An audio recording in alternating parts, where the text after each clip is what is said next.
You were in Washington last week. We'll start our conversation at this point. The testimony in front of a congressional committee on the role of Hezbollah in the Middle East. What did you tell that committee?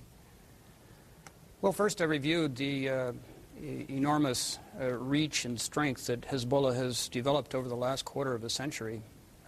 They're clearly on a roll with backing from both Syria and Iran, and a threat to vital U.S. interests. The other point I made was Hezbollah is not just a proxy for foreign governments in Damascus and Tehran. They're also a uniquely Lebanese entity, and as such, it makes sense for us to engage them, not to compromise with them, not to cut deals with them, but simply to engage them. You don't affect your adversary if you don't talk to him.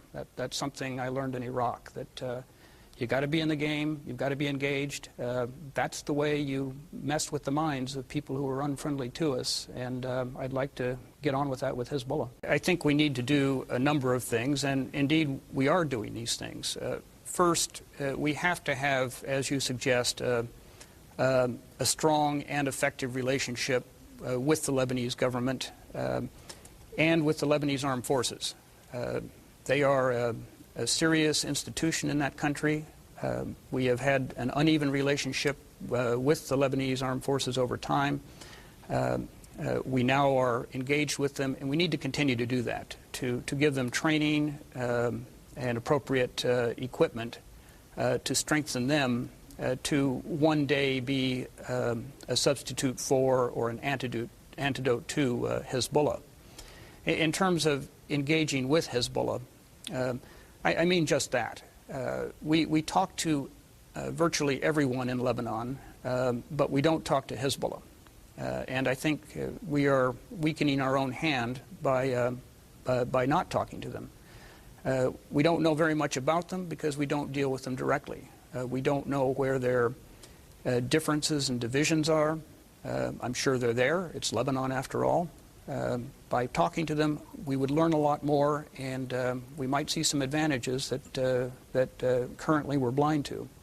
This isn't a Bush policy or an Obama policy. It's been a consistent U.S. policy that we don't talk to terrorist organizations, terrorist groups.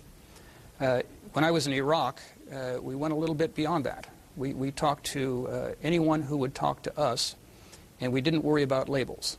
And that ability to engage and what we learned through that engagement, the influence we were able to bring as a result of that engagement, was a big help in winding down the Iraqi insurgency. And I'd like to see us be a little bit more creative, not just in Iraq, but in Lebanon and indeed elsewhere in the world. So you were okay with the idea of us talking to the Taliban, for instance, in Afghanistan?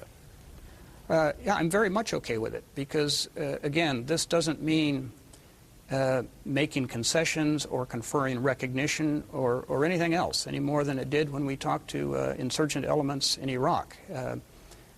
You can't really affect your adversary's thinking, and you can't build up your own knowledge base about your adversary if you're existing in total isolation to him.